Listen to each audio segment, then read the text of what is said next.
listen, I'm sorry I'm late, but I've been busy riding around trying to find R. Kelly and Jackie Christie so I could give them both these hands.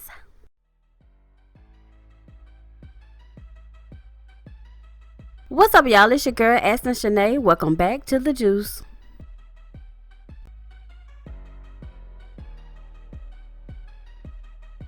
Child, I don't know which one to start with, R. Kelly or Jackie Christie, because I'm still trying to figure out which one is worse. Now, these two have both been scamming and ruining young women's lives since the 80s and the 90s, and they're still doing it today. So I guess we'll start with the OG scammer, Jackie Christie, and focus in on a young woman's life that she tried her best to ruin, her own daughter, Takari. Now, as some of y'all may know, Takari is writing a book telling all the details of what it was like to be Jackie's daughter growing up. And if you have watched my past videos about Jackie and her daughter, then you already know that things will get messy. But guess what? According to Takari, they get even messier. It's just the way I like it. Okay, so girl, Takari released another excerpt from her book, and she says, financially things were tight. So to make ends meet, the family started doing what came to be known as mall runs. Of course, the mall runs did not produce enough of a profit to make my mother rich and certainly not famous, but it allowed everyone to continue eating. My mother, grandmother, and aunts would drive to the area malls and take stolen goods back to department stores like Saks Fifth Avenue, Neiman Marcus, and Nordstrom's, to name a few. Doing mall runs sometimes took all day, and we kids would have to sit in the car waiting for them to finish their business. My grandmother would stop at the grocery store and pick up some bologna, bread, and drinks so that we have something to eat while we waited in the car. It was the family hustle, and just like the drug game, they ran it like a well-armed machine. They did this day in and day out like it was a 9-to-5 job. As many times as we'd made mall runs, I only remember twice family members getting arrested. One morning, getting ready for school, I could tell my grandma was a little on edge. She had a nervous energy about her. I kept asking her, was she okay? And she would just say yes. In my family, I learned quickly, if you want to find out information, just lurk. You will get more details than you would from asking outright questions. By the time we left out, I had learned that my mother was in jail. Child, let me clutch my pearls and gather myself. Not Miss High and Mighty Jackie. Child, I wonder how Jackie was acting in jail. Was she scared? Was she lonely? Was she in there trying to act like she can beat everybody up? I don't know though. They ain't have no cameras and no security guards around, so she probably was just scared.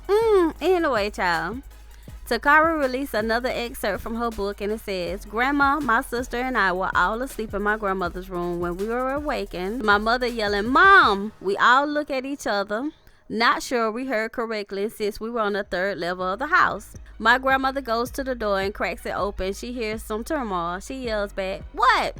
We hear my mother sounding uneasy.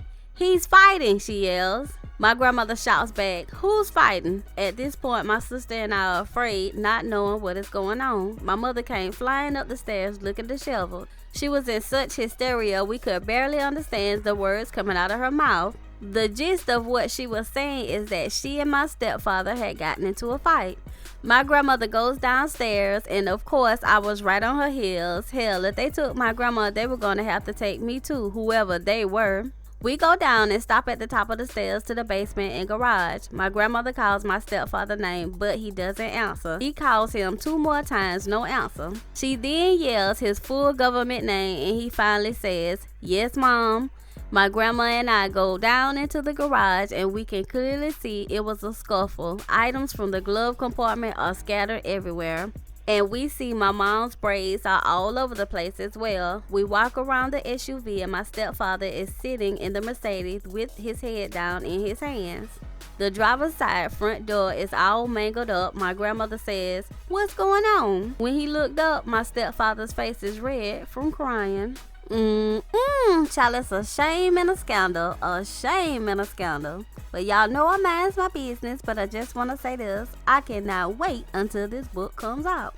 Cause I declare I'ma buy it and read every page to y'all. Child, I might even turn it into a new video segment and call it the Mystic Chronicles. I might even call it Paperback Patty. Shoot, maybe even Mommy Dearest, the Ghetto series.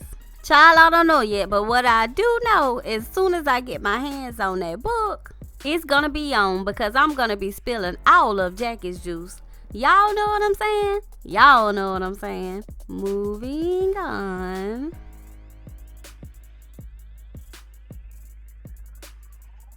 So, child, first it was Aaliyah. Then it was 5011 episodes of Trapped in the Closet. Then he was the Pied Piper of R&B. And after that, he was messing with his protege's niece in that now infamous video. And now it came out a couple of days ago that R. Kelly is kidnapping people children and making them live at his house as his wives. But wait, child, let me scratch that because that don't even sound right to me. Okay, so now a couple of parents are now coming forward saying that their 18 and 19-year-old daughters are actually all living together at R. Kelly's house as a part of a harem, or I guess all of his girlfriends. Okay, so I'm going to read to y'all a little bit from the interview that one of the parents did about their daughter. She says, backstage at the Fantasy Spring Resort Casino in Indio, California on May 23, 2015.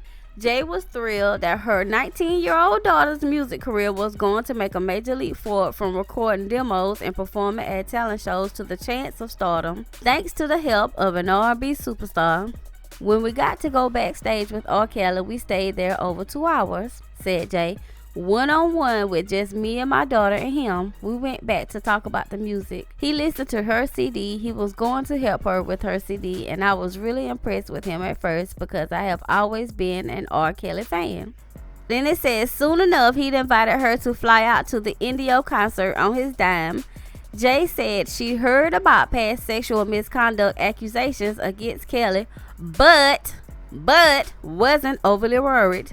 She is a fiercely devoted stage mom. She and her husband of 22 years, Tim or Cardilla, had moved from Memphis to Atlanta to help their eldest child career and was confident she could protect her daughter. In the back of our minds, we were thinking my daughter could be around him if I was with her, Jay said. It didn't really hit home. Even with the Aaliyah situation, now that I think about it, age ain't nothing but a number. But you don't think about that. You grow up with the song and you like the song. Child, let me clutch my pearls and gather myself. Now y'all know I mind's my business, but I just want to say this. Now listen to me when I say this. Please don't misunderstand what I'm saying. If this is what R. Kelly is doing, of course it doesn't sit right by me, and of course he's definitely wrong for doing that. But at the same time, these girls are at a legal age to make their own decisions. So let me tell you, as a mom, who I think is really at fault here in this situation. Let me ask y'all a couple of questions, and y'all can put it down in the comments below.